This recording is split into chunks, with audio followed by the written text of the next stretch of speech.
Meu nome é Feliciano, bem-vindos ao canal A Hora do Além. Se chegaram por uma indicação do YouTube, eu peço para que façam a sua inscrição. Se já forem inscritos, muito obrigado. Nesse vídeo, teremos um relato enviado pelo Robson. Então fiquem agora com o relato do inscrito do canal A Hora do Além. Fala Feliciano, tudo bem? Aqui é o Robson, eu sou morador de Campinas, São Paulo. Eu gostaria de compartilhar aqui no seu canal algo que aconteceu comigo quando eu era adolescente.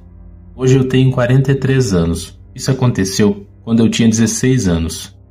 Nessa época, a casa onde eu e minha família morávamos ficava em um bairro próximo ao Cemitério da Saudade, em Campinas. Era frequente que eu passasse próximo à rua do cemitério. E nessa época, eu estudava no período noturno. E quando eu descia do ônibus, eu tinha que passar nas proximidades do cemitério. Nessa época você ainda encontrava algum trabalho feito deixado em alguma encruzilhada. Hoje em dia já é mais difícil, pois pessoas fazem trabalhos e deixam em outros locais aqui de Campinas. Nessa época em que eu estudava nesse colégio, eu havia conhecido recentemente duas meninas que haviam se mudado da capital, aqui para Campinas. Eram duas irmãs gêmeas, a Aline e a Alessandra, e como elas moravam no mesmo bairro em que eu morava, nós vínhamos juntos do colégio, acompanhado do meu amigo, o Ricardo. Algumas vezes até, em certos dias da semana, quando nós estávamos voltando da aula, nós encontrávamos pessoas fazendo trabalhos na rua. Só que eu fiz uma coisa que mudou totalmente a minha vida e que até hoje é difícil de lembrar. Me lembro bem que foi em uma sexta-feira. Nós estávamos vindo da escola e descemos nós quatro do ônibus. Passamos pelas ruas próximas ao cemitério. Dava para notar a pouca luz que vinha lá de dentro do cemitério, e era possível ouvir o apito que os guardas usavam para se comunicar entre eles. Eu tenho que dizer que eu estava nessa época começando a gostar da Alessandra, mas a Aline, que era mais carinhosa comigo, a Alessandra era um pouco mais quieta, mas eu fazia de tudo para conversar com ela. Vira e mexe eu puxava papo sobre um assunto e outro. Já o Ricardo, ele só gostava mesmo era de farra. Nessa época eu fumava cigarro, e fumava muito mesmo. E nós continuamos caminhando. Até que eu notei que na esquina tinha um trabalho. E era a rua que nós tínhamos que passar, virar à direita e pegar uma avenida. E logo estaríamos na frente da casa das meninas. O Ricardo morava 4 quarteirões mais para frente, e eu morava a 6 quarteirões. Quando nós notamos aquilo na esquina, eu fiquei sério e o Ricardo também. Mas as meninas ficaram com medo. Era um trabalho enorme que pegava toda a esquina. Eu não vou descrever aqui o que tinha no trabalho. Nós passamos por esse trabalho, logo chegamos na frente da casa das meninas e eu e o Ricardo continuamos andando. Só que quando nós dois estávamos chegando na frente da casa do Ricardo, o Ricardo bateu a mão no bolso e disse: "Nossa, cara, eu perdi minha carteira, você acredita?" E então eu disse: "Nossa, cara, como você fez uma coisa dessa? Você perdeu a carteira no ônibus?" E ele disse: Não foi isso, Robson. Eu perdi a carteira na rua, eu tenho certeza.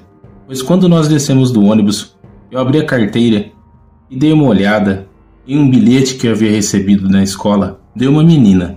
Eu só me lembro de colocar novamente a carteira no meu bolso. Foi o momento que eu acho que ela caiu. E nós dois ficamos ali. O Ricardo preocupado que havia perdido a carteira, e eu ainda mais preocupado, pois ele estava me devendo um dinheiro, e com o dinheiro que ele me pagaria, eu iria pegar o ônibus durante uma semana para vir da aula.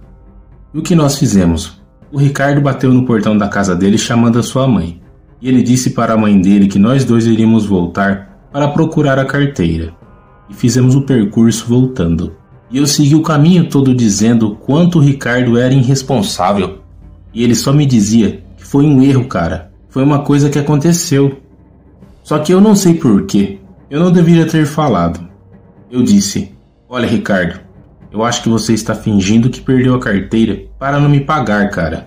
O Ricardo ficou muito chateado. E o resto do caminho o Ricardo ficou caminhando sem olhar no meu rosto. Eu falava e ele mal respondia. até que nós passamos onde estava aquele trabalho lá na esquina.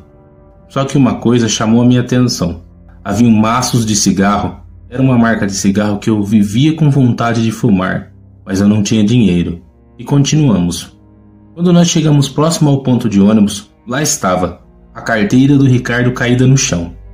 Ele pegou a carteira e abriu.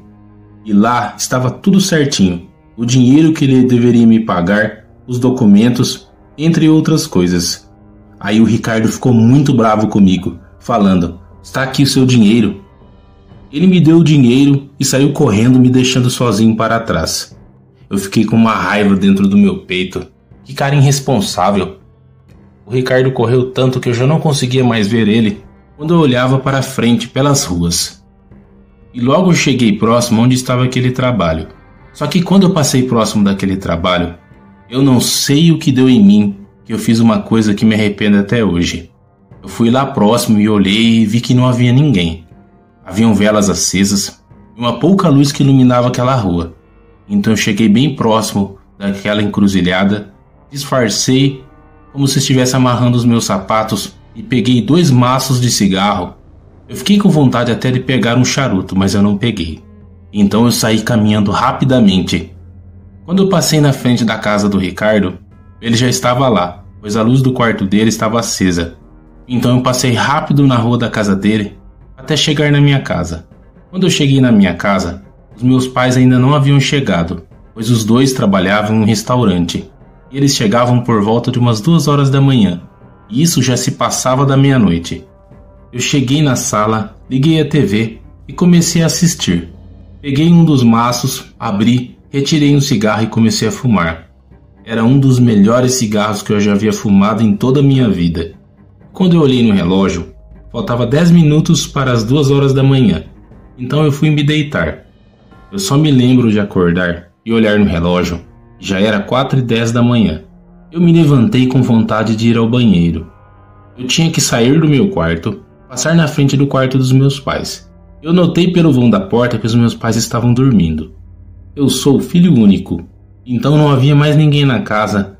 Eu fui até o banheiro e quando eu estava saindo do banheiro, eu passei e olhei para a sala. Eu percebi, lá no escuro da sala, que havia alguém sentado lá no sofá.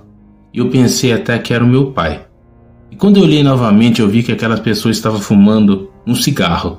E eu logo pensei, meu pai tratou de achar o maço que eu deixei na cozinha. Eu não liguei e saí devagar, para que meu pai não escutasse. Só que quando eu passei na frente do quarto dos meus pais e olhei lá para dentro do quarto pela fresta da porta, eu tomei um susto muito grande, pois o meu pai estava deitado na cama junto com a minha mãe.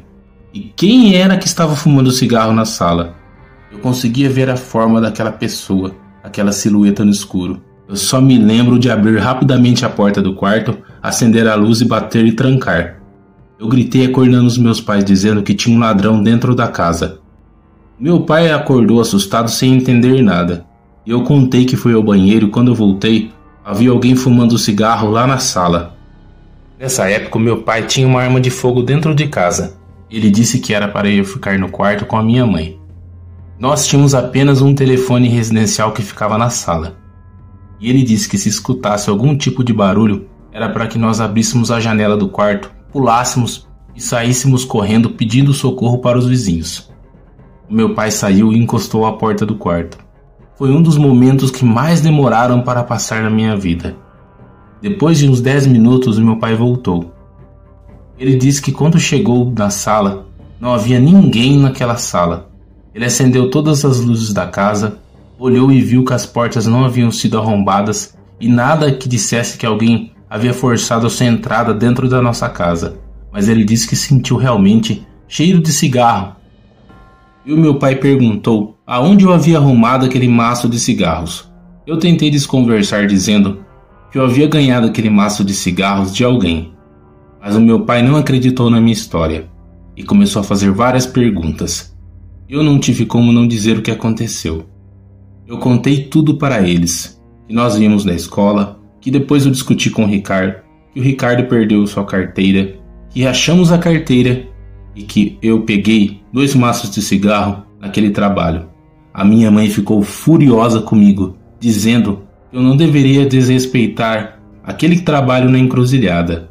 Nós não conseguimos dormir mais aquela noite, e nós fomos para o outro lado da cidade passar o resto da noite na casa da minha avó. No outro dia, eu fui visitar uma vizinha do bairro onde eu morava. Essa senhora era mãe de santo. Eu contei tudo o que aconteceu e ela me disse então que eu teria que fazer um trabalho, pois eu não teria só que devolver os cigarros que eu peguei no trabalho, eu teria que refazer o trabalho todo. Olha, foram dias de sofrimento. Eu fiquei morando na casa da minha avó. Eu não vi mais aquele ser, mas eu sentia sua presença, como se aquilo estivesse me acompanhando. Eu já não dormia mais tranquilo. Eu tinha pesadelos constantes.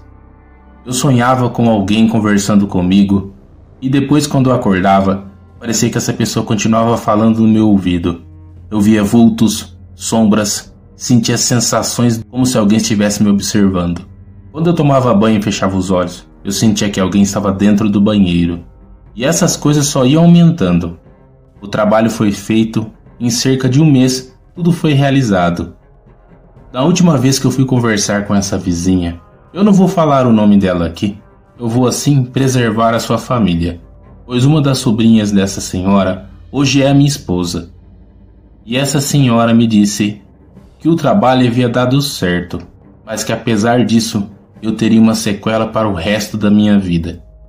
E realmente isso aconteceu. Pouco tempo depois, quando eu estava trabalhando, eu desmaiei. Eu fui rapidamente levado para o hospital e foi constatado que um dos meus pulmões estava comprometido. E quando o médico me disse isso, eu lembrei das palavras dessa senhora que me ajudou. Hoje eu sou casado, tenho 2 filhos e tenho uma linda família. Mas eu sou uma pessoa que tem a saúde debilitada. Os meus pulmões não foram mais os mesmos. Mas eu sei que tudo que eu fiz e o ato de mexer e pegar algo que não me pertencia fez com que uma porta se abrisse e eu realmente não consegui fechar, apenas encostar. Eu peço todos os dias perdão a Deus por esse ato que eu tive. Eu trago esse relato aqui para o seu canal, Feliciano. Que isso fique como uma lição, que não devemos desrespeitar a espiritualidade e a crença de outras pessoas. Se você ver um trabalho ou algo do tipo, não mexa, não faça nada, pois aquilo é importante para alguém e representa algo. E se você tentar mexer, você pode estar mexendo com algo que pertence a alguma entidade. Que Deus abençoe você, Feliciano, cada pessoa que estiver e ouvindo em suas palavras tudo o que eu relatei. Esse relato é verídico e aconteceu comigo. Muito obrigado, Robson, por ter compartilhado esse relato que aconteceu com você. Para os inscritos que quiserem enviar seus relatos, eu vou deixar aqui na descrição do vídeo o link do WhatsApp do canal. Por esse link, vocês poderão falar diretamente comigo. Envie seu relato, sua história para o canal. Eu gostaria de agradecer a cada um de vocês que sempre está aqui acompanhando o canal, deixando o like, compartilhando e comentando para ajudar o canal. Seja bem-vindo quem está chegando hoje aqui no canal. Que Deus abençoe a cada um de vocês, suas famílias e seus amigos. Muito obrigado, até o próximo vídeo.